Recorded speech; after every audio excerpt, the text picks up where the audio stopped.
Queridos amigos, sejam bem-vindos ao canal Videira Espírita. Meu nome é Cristina Brito e este é o programa Gotas do Evangelho. Aqui, diariamente, vemos as mensagens do Espírito Emmanuel recebidas pela mediunidade de Chico Xavier e reunidas no livro Pão Nosso, publicado pela Federação Espírita Brasileira. Hoje, vamos ver o capítulo 13, a mensagem de número 13, que tem o título de Estações Necessárias. Antes, porém, eu esqueci ontem, estava aqui anotado e eu não reparei, que no capítulo 11, a mensagem de número 11, o bem é incansável, eu fiz uma referência aqui à escala espírita, né? Que consta da questão número 100 do Livro dos Espíritos. E aí eu fiquei em dúvida se eram 3 ordens e 10 classes ou 3 classes e 10 ordens. E então vamos lá. Na escala espírita, que é a escala de aprimoramento espiritual, moral, nossa, né, dos espíritos, nós, espíritos imortais, essa escala foi proposta por Kardec e ele mesmo diz que haveriam outras formas de categorizar, que ele apenas tenta ser didático. Então, ele coloca a evolução do espírito em 3 ordens, que é a inferior, são os espíritos imperfeitos, a segunda ordem, espíritos bons, e a primeira ordem, espíritos puros. Na ordem dos espíritos imperfeitos, nós temos 5 classes. Na ordem dos espíritos bons, nós temos 4 classes, e na ordem dos espíritos puros, nós temos apenas uma classe. Então, maiores informações, recomendo aos amigos buscar lá o Livro dos Espíritos, a escala espírita. Muito bem. Resolvida esta questão que ficou pendente, vamos à mensagem de hoje, conforme dissemos, estações necessárias. O que são estações? São degraus, né? São fases graduais de crescimento. Então, essas estações são fases, né? E lá vem um gato.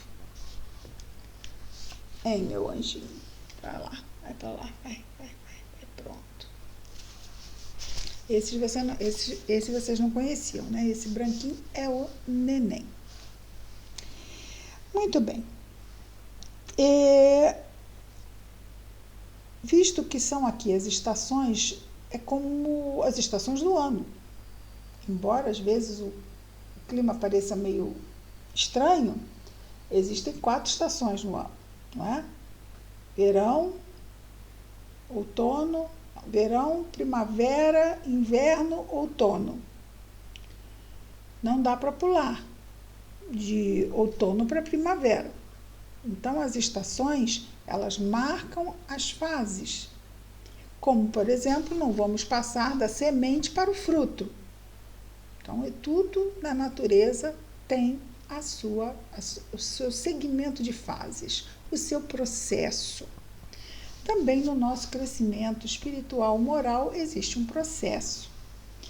O versículo destacado por Emmanuel são palavras de Pedro em Atos dos Apóstolos, lá no Novo Testamento. O capítulo é o 3, o versículo o 19, e nos diz Pedro o seguinte. Na verdade, ele falou para as pessoas, não é? Para a multidão. Arrependei-vos, pois, e convertei-vos, para que sejam apagados os vossos pecados e venham assim os tempos do refrigério para a presença do Senhor. Várias instâncias aqui, né? Vários degraus, várias estações, vários estágios, várias fases. Arrependei-vos. Então, a fase do arrependimento. O arrependimento, ele vem depois do erro. Antigamente se chamava pecado, tanto que ele usa essa palavra aqui. É o erro, o mau uso do livre-arbítrio. Esse é o erro. Depois disso, se eu não reconheço que há um erro, acabou, o processo não prossegue. Eu preciso reconhecer que há um erro, senão eu não me arrependo. Às vezes acontece isso, né? A gente quer mostrar que a pessoa está errada e ela não vê erro. Então, para ela, está tudo bem. E a gente não consegue mostrar nada para quem não quer ver.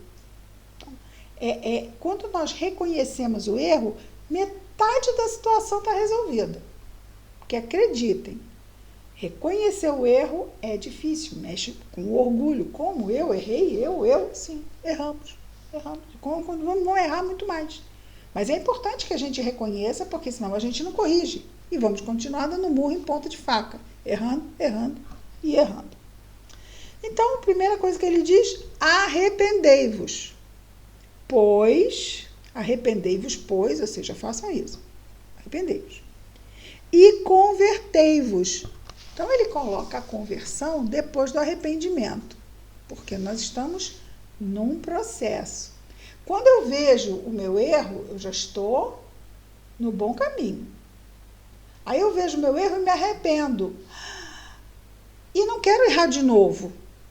Então, quando eu me converto, eu busco uma referência para não voltar a errar. E a referência que me garante que eu não volte a errar de forma igual àquela, ou de forma absoluta, embora até eu realmente melhorar, claro, ainda vou errar naquele exercício de melhorar, mas a conversão é eu aderir ao processo que vai me trazer uma referência para que o meu livre-arbítrio seja mais feliz para mim, como consequências. E isso nós temos no Evangelho. Isso Jesus nos traz. Daí a conversão. Primeiro arrependimento, depois a conversão. Para que sejam apagados os vossos pecados. Bom, como é que é apagar? Apagar não é assim, né? Apagar finge que não aconteceu. Vai ser apagando como a dívida que a gente tenha. A dívida vai sendo quitada na medida que eu apague. Ela vai sendo... De repente, você não tem mais dívida. Não tenho mais dívida? Não, você foi pagando, a dívida acabou. Então não é mágico, não tem encanto. É trabalho. Arrependimento, conversão, reparação. É assim que os erros, que ele chama aqui de pecados, serão apagados, porque serão quitados, reparados. E venham assim, aí a consequência, o efeito. Porque se eu me converto e me arrependo, então eu estou no caminho de fazer escolhas boas. E como eu faço escolhas boas, as consequências dessas escolhas também serão boas. E é aí que ele entra. E venham assim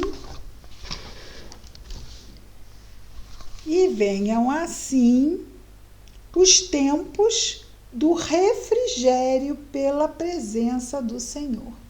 E venham assim os tempos do refrigério. O que é esse refrigério? Os tempos do refrigério é paz, né? Paz. O que a gente mais quer na vida? Paz. Nada que nos perturbe.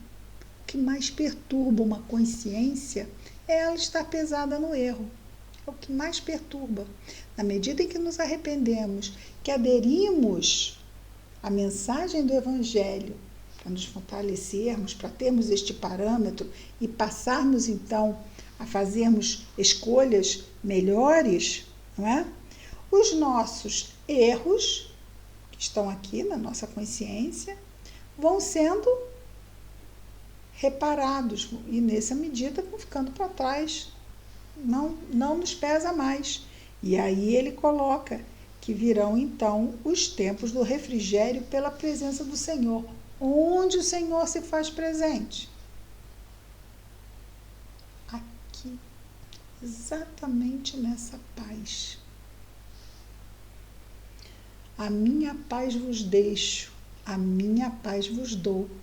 Não vou lá dou como o mundo a dá. Ou seja, a paz de Jesus não é a paz do mundo, aquela paz em que a gente não tem briga na rua. Não. A paz que Jesus nos traz é essa aqui de dentro, a da consciência tranquila. Então, essas palavras de Pedro, arrependei-vos e convertei-vos, para que sejam apagados os vossos pecados e venham assim os tempos do refrigério pela presença do Senhor. Essas são as palavras de Pedro. E nós fizemos esse comentário, né, para, vamos dizer assim, dar aquela mastigadinha, porque às vezes muita coisa posta junta, aí a gente separa, né, fica mais didático, vamos dizer assim. Emmanuel vai nos comentar da seguinte forma: os crentes inquietos, aqui nós vamos entender no restante do parágrafo, imaturos. Os crentes inquietos quase sempre admitem que o trabalho de redenção se processa em algumas providências convencionais e que apenas com certa atividade externa já se encontram de posse dos títulos mais elevados. Ou seja, eu vou lá, faço o meu culto, eu vou lá, faço a questão externa, mas não mexo aqui, não tem problema, está garantido. Ah, aceitei Jesus. Fui lá e disse. Mas aqui, nenhuma mudança? Onde Jesus foi aceito? Então, isso não vai garantir a nós melhoria alguma. Ah, eu frequento reunião mediúnica. E? Ah, eu dou passe na reunião pública. E? Se não houver mudança aqui, e nada é a mesma coisa. E ele vai nos falar sobre isso. Então, vejamos. Os crentes inquietos quase sempre admitem que o trabalho de redenção se processa em algumas providências convencionais e que apenas com certa atividade externa já se encontram de posse de títulos mais elevados junto aos mensageiros divinos. A maioria dos católicos romanos pretende a isenção das dificuldades com as cerimônias exteriores. Muitos protestantes acreditam na plena identificação com o céu tão só pela enunciação de alguns hinos, enquanto enorme percentagem de espiritistas se crê na intimidade de supremas revelações apenas pelo fato de haver frequentado algumas sessões. E aqui são sessões mediúnicas, né? Vamos lembrar que antigamente elas eram públicas. Lembrando que esse livro tem 70 anos. Hoje em dia não, as reuniões mediúnicas são privadas, mas antigamente eram públicas. Então e fez muito bem, não é um movimento em transformá-las em privadas, porque não faz bem a ninguém vendo um obsessor falando e querendo e dizendo que vai destruir a vida de alguém que está ali, que é da assistência, não é? Que é um frequentador. O que isso vai agregar de bom? Absolutamente nada. Então, o trabalho precisa ser privado realmente. E Emmanuel continua dizendo: tudo isto constitui preparação valiosa, mas não é tudo. Ou seja, façam-se vamos dizer assim, os preceitos externos, frequentar reuniões e fazer o bem externamente. Mas, diz ele aqui, tudo isto constitui, isto o quê? Vamos voltar aqui. Frequentar sessões, cerimônias exteriores e cantar hinos. Então, tudo isto constitui preparação valiosa, mas não é tudo. Há um esforço iluminativo para o interior, sem o qual, ou seja, sem esse esforço iluminativo interior, sem o qual homem algum penetrará o santuário da verdade divina. A palavra de Pedro, à massa popular, contém a síntese do vasto programa de transformação essencial a que toda a criatura, quer dizer, não tem favoritismo, é todo mundo, toda criatura se submeterá para a felicidade da união com o Cristo. Lembrando as palavras de Paulo, né? Não sei mais se sou eu que vivo ou se é o Cristo que vive em mim. Isso é demais, né? É muito lindo mesmo. E Emmanuel continua: há estações indispensáveis para a realização, porquanto ninguém atingirá de vez a eterna claridade da culminância. Então, de vez quer dizer direto. Não tem isso. Saiu daqui e já está lá. Não. Então, há estações. Existem fases. Antes de tudo, é imprescindível, indispensável, que o culpado se arrependa. Culpado, aquele que erra, que usa mal o livre-arbítrio. Então, imprescindível, que antes de tudo, aquilo que conversamos, se eu não reconhecer que eu errei, nada vai acontecer do processo. O processo está parado, porque eu não reconheço que eu errei. O que eu vou me arrepender de quê? Eu vou me converter para quê? E vou reparar o quê? Se eu não errei. Então, reconhecimento é a fase número 1. Arrependimento, né? Então, antes de tudo, é imprescindível que o culpado se arrependa, reconhecendo a extensão e o volume das próprias faltas e que se converta. Então, primeiro arrepender e aí ele vai se converter, porque ele precisa aderir a um planejamento, a uma estrutura que dê base a ele, sólida. Lembrando que Jesus comparou aquele que escuta e segue as suas palavras, segue, pratica, ele compara ao homem que edificou a sua casa sobre a rocha. Pode vir a tempestade, que ela não é arrastada. Então, a casa somos nós mesmos, não é? Precisamos alicerçar a nossa consciência nas leis de Deus. E o Evangelho é a segunda revelação das leis de Deus. Lembrando que a primeira é os 10 mandamentos. Então, voltando aqui. Antes de tudo, é imprescindível que o culpado se arrependa, reconhecendo a extensão e o volume das próprias faltas e que se converta, a fim de alcançar a época do refrigério pela presença do Senhor. Muito bem. Então, é um processo. A fim de alcançar, eu tenho que reconhecer, me arrepender, aderir. Assim, é difícil, né? A gente adere e tem que ficar se lembrando, não, eu não posso gritar, eu não posso me exasperar, eu preciso me acalmar, eu preciso ter confiança, eu não vou me desesperar. Não, eu não vou me desesperar porque eu sei que isso é uma prova, toda prova passa. E a gente vai aderindo, né? Fazendo com que saia daqui da superfície da nossa mente, vá sendo absorvida pela nossa mente. Esses princípios novos, para nós novos. Nós somos daquele tempo, do olho por olho, dente por dente. Jesus veio e nos mostrou que não é nada disso, que assim a gente não vai chegar a lugar nenhum, pelo menos não a nenhum lugar bom, não é? Então, ele nos diz, a fim de alcançar a época do refrigério pela presença do Senhor nele próprio, quer dizer, em nós próprios, né? Onde o Senhor se faz presente pela paz, aquela história, né, que dissemos antes. A minha paz vos deixo, a minha paz vos dou. Então, alcançar a presença do Senhor em nós próprios. Aí, chegado, quando realmente se arrepende E a gente diz, não, eu vou aprender o Evangelho, eu vou estudar o Evangelho, e eu vou começar a exercitar o Evangelho na minha vida. Aí chegado, habilitar-se-á para a construção do reino divino em si mesmo. Então, assim, nós estaremos hábeis, com condições de fazer esse trabalho, que é um trabalho e tanto, né?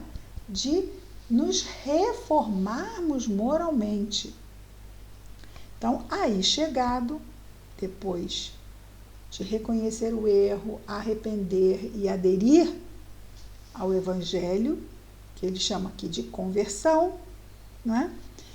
Passamos a buscar, isso já nos traz um outro ânimo diante das dificuldades da vida. E aí, chegado, habilitar-se-á para a construção do reino divino em si mesmo. É o processo, porque nós estamos na fase de espíritos imperfeitos, que habitamos um mundo de provas e expiações. É sofrido, é muito difícil. Tanto que a fase seguinte está lá no 3º capítulo do Evangelho segundo o Espiritismo, na casa do Pai há muitas moradas. O mundo de regeneração é um mundo de transição, que tem 2 objetivos. O primeiro é que os espíritos que acabaram de sair da fase de provas e expiações, é uma fase longa, leva milênios, guerras, violência, muitos dramas psicológicos vivemos nesses milênios. Então, depois desse estágio, o espírito tem no mundo de regeneração um tempo de refazimento.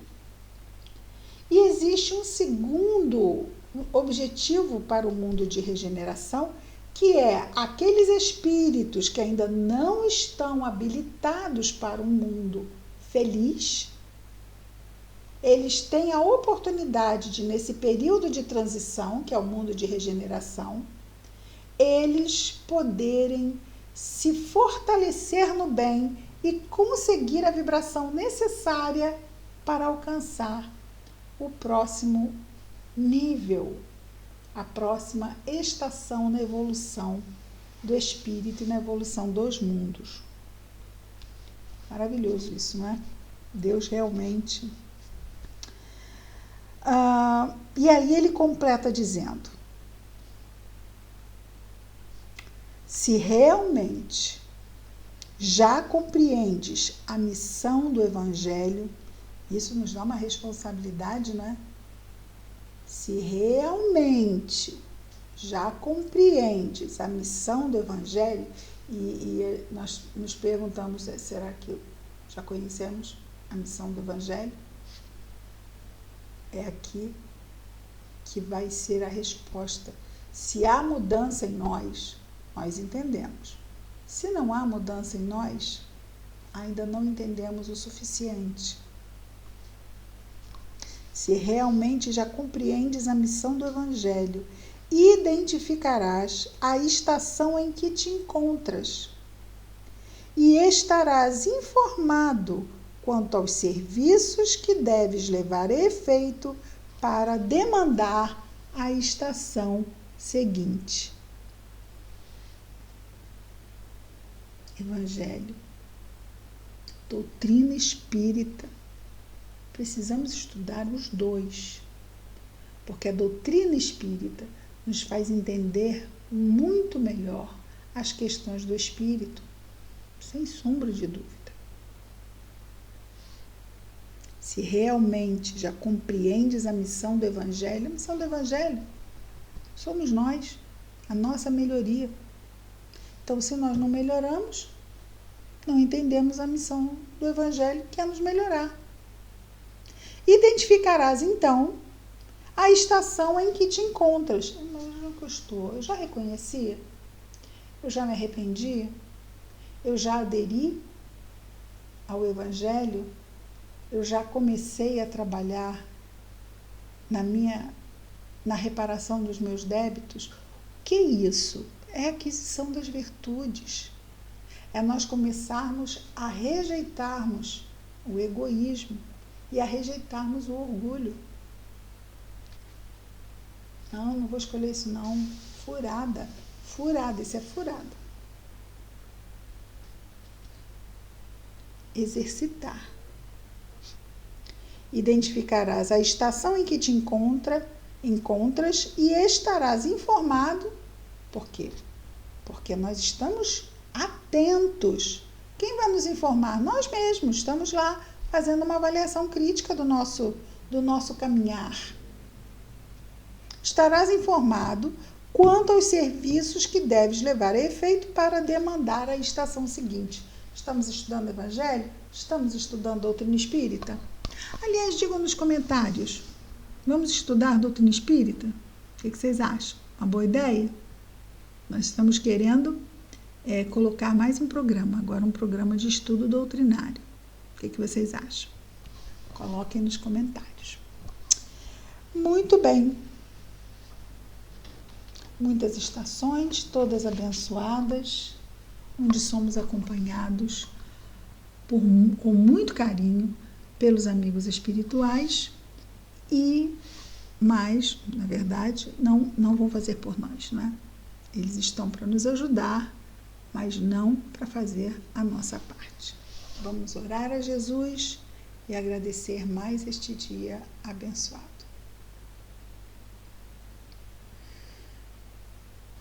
Querido Mestre Jesus, obrigado, Senhor, pela bênção da reencarnação, pela bênção de termos o Teu Evangelho, o Evangelho que nos trouxeste, Senhor, pela bênção de termos a doutrina espírita. Obrigado, Jesus. Te pedimos, Senhor, as Tuas bênçãos para as nossas vidas, para os nossos esforços, para os nossos anjos guardiães, para as nossas famílias e lares, nossos afetos queridos. Mas também te pedimos, Jesus, por todos os nossos irmãos de humanidade. Em especial, Senhor, sempre te rogamos pelos nossos irmãos que se encontram em sofrimento, encarnados e desencarnados. Abençoa-os, Senhor. Ajuda o desespero, a tristeza, o desânimo, a desesperança, a revolta. Abençoa esses corações, Jesus. Que as Tuas bênçãos sejam acolhidas pelos nossos corações e compartilhadas entre nós, hoje e sempre, Senhor. Graças a Deus.